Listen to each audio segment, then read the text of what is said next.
Good morning student, hope आप सभी बहुत अच्छे होंगे। जैसा कि हम लोगों ने कहा था कि जनरल स्टडी का जितना भी सब्जेक्ट है उससे जुड़ा हुआ जितना भी चैप्टर्स है, जो इम्पॉर्टेंट चैप्टर्स है, सारा हम लोग लाएंगे ताकि अपकमिंग एग्जामिनेशन में आप लोगों को फ़ायदा हो। तो आज इंडियन इकोनॉमी मैं स्टार्ट कर रहा हूं और इंडियन इकोनॉमी से जुड़ा हुआ जितना शब्दावली है या इकोनॉमिक्स से जुड़ा हुआ जितना टर्मोलॉजी है, सारा को हम लोग समझेंगे और क्लियर करेंगे। और इंडियन इकोनॉमी बहुत इंपॉर्टेंट सब्जेक्ट होता है हर एक एग्जामिनेशन के लिए, चाहे यूपीएससी का बात करें, उसका प्री का, मेंस का, इंटरव्यू का, हर जगह ये काम आएगा।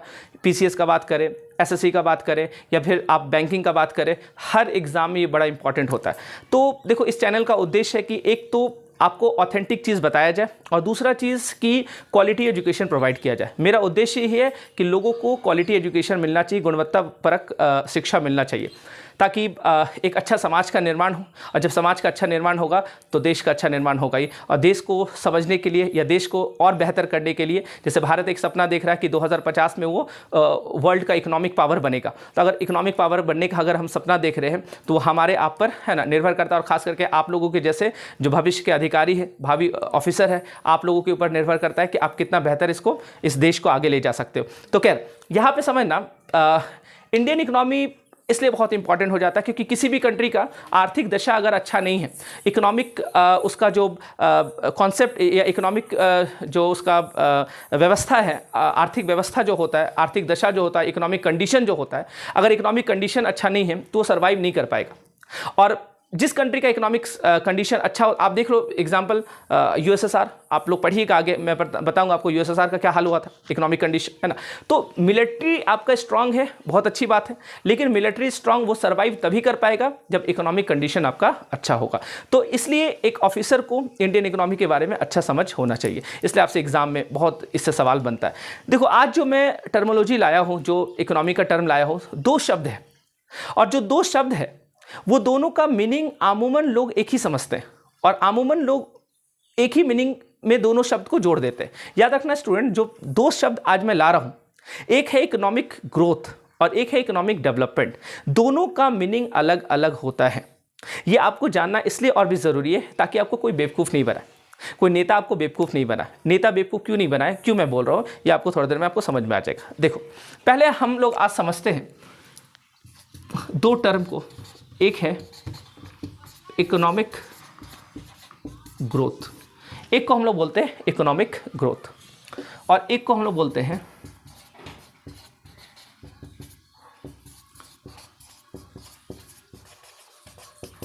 Economic development.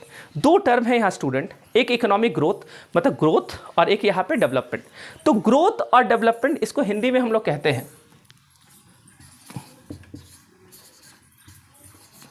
आर्थिक समृद्धि, और इसको हम लोग कहते हैं आर्थिक विकास। एक बात मैं आपको बता दूं स्टूडेंट, मेरा हैंडराइटिंग माशाल्लाह है और बोर्ड पे सुभान अल्लाह हो जाता है, तो आप परेशान मत होना।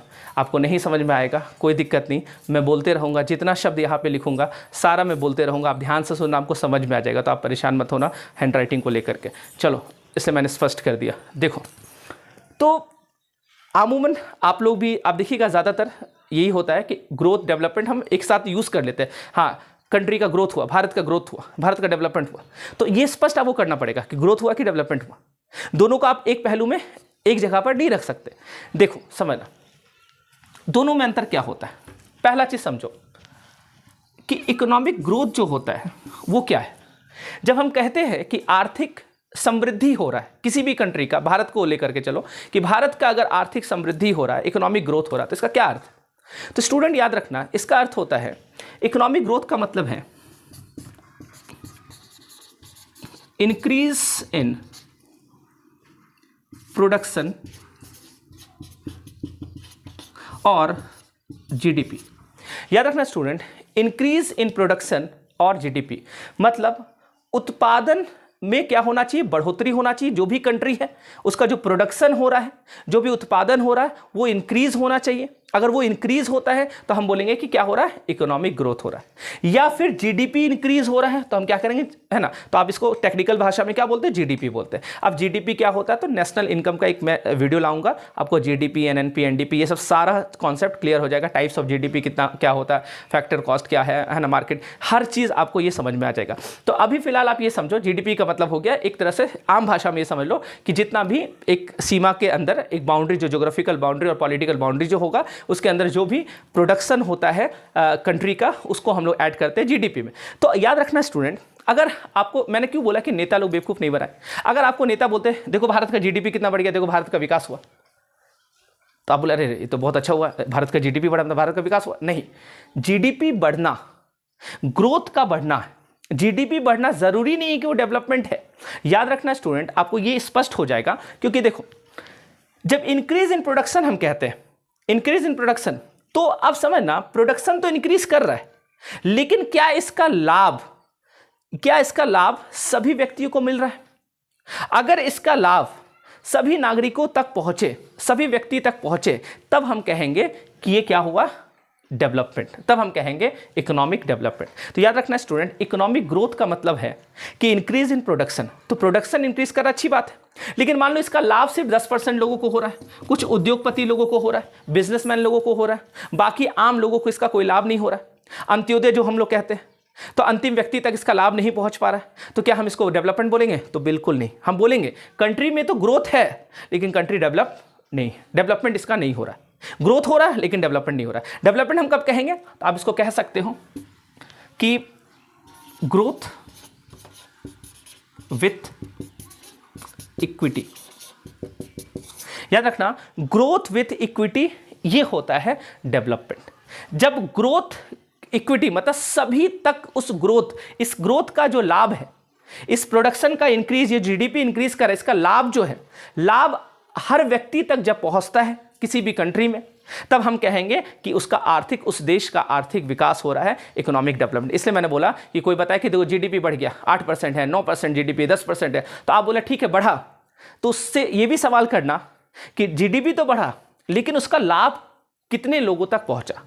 अगर लोगों तक, मैक्सिमम लोगों तक लाभ पहुंच रहा है, तब तो हम बोलेंगे कि हाँ डेवलपमेंट हो रहा है, लेकिन अगर लाभ कुछ ही लोगों तक पहुंच रहा है, तो हम बोलेंगे कि ये सिर्फ ग्रोथ होकर रुक जा रहा है। तो इसलिए स्टूडेंट, इसको हम लोग कहते हैं, ये होता है क्वांटिटेटिव कॉन्सेप्ट। याद रखना, सॉरी, याद रखना, इकोनॉमिक ग्रोथ क्या है? क्वांटिटेटिव कॉन्सेप्ट है, मात्रात्मक ये अवधारणा है। मात्रात्मक मतलब मात्रा को बताता है। याद रखना, ग्रोथ सिर्फ नंबर बताता है, नंबर, इतना नंबर इंक्रीज, वो नंबर बताता है, जबकि इकोनॉमिक डेवलपमेंट जो होता है, ये क्या होता है,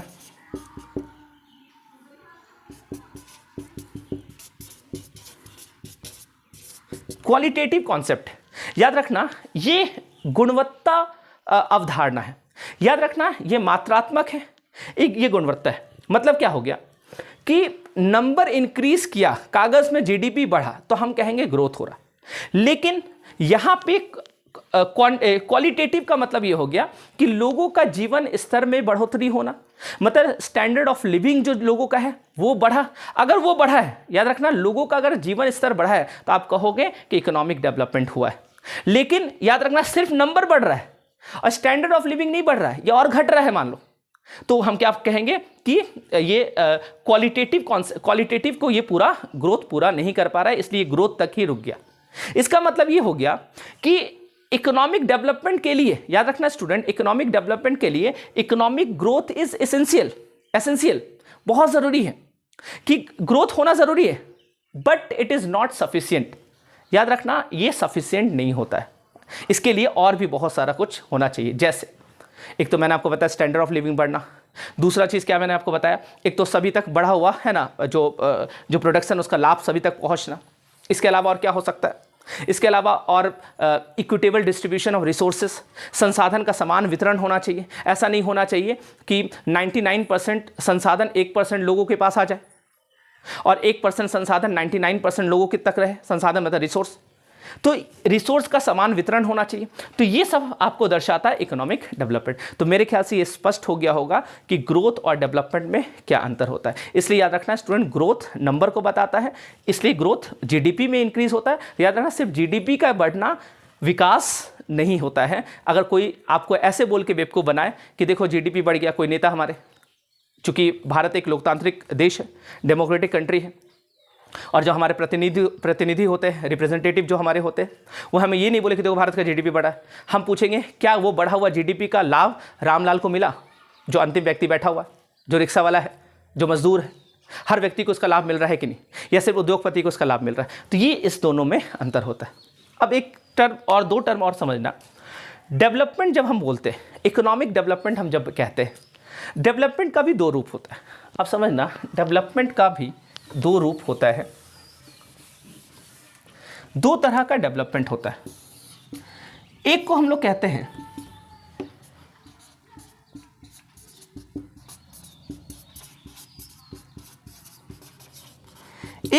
हैं इंक्लूसिव डेवलपमेंट। इंक्लूसिव डेवलपमेंट मतलब समावेशी विकास, इसको हिंदी में बोलते हैं समावेशी विकास। और एक वर्ड होता है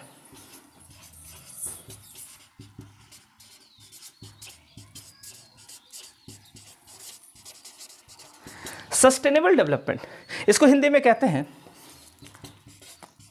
सतत विकास। तो देखो, इकोनॉमिक डेवलपमेंट इसका भी दो पार्ट होता है। एक तो मैंने आपको बताया, स्पष्ट किया कि ग्रोथ और डेवलपमेंट में क्या अंतर होता है। अब मैंने आपको बताया कि ग्रोथ का लाभ सभी लोगों तक पहुंचे तो हम उसको क्या कहेंगे, डेवलपमेंट कहेंगे। लेकिन अब ये समझना है डेवलपमेंट तो हो रहा है, अब जरूरी नहीं है, अब ये भी समझना, अगर स्टूडेंट आपको बोला जाए कि चलो डेवलपमेंट तो कर रहे हैं, तो आप ये कहना कि डेवलपमेंट तो हो रहा माने, लेकिन क्या तुम्हारा डेवलपमेंट इंक्लूसिव है या नहीं, और तुम्हारा डेवलपमेंट सस्टेनेबल है या नहीं, सतत है या नहीं। इसका क्या मतलब होता है? इंक्लूसिव वर्ड आपको बहुत जगह पे ये वर्ड आपको देखने को मिला। समावेशी, इंक्लूसिव मतलब सभी के लिए, समावेशी मतलब डेवलपमेंट जो होना चाहिए वो सभी के लिए होना चाहिए। डेवलपमेंट फॉर ऑल, सभी के लिए क्या होना चाहिए, विकास होना चाहिए।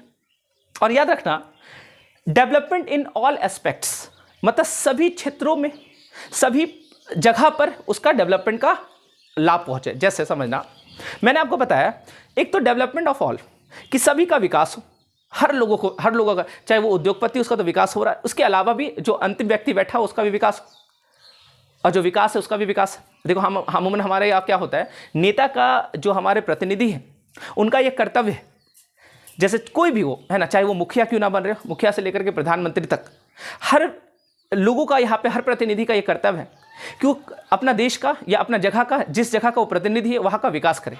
लेकिन होता क्या है, वो अपने सबसे पहले क्या करता है, अपना बेटा विकास का विकास करता है, उसके बाद वो उस जगह का विकास, पैसा वैसा बचता है तो उस जगह का विकास करता है।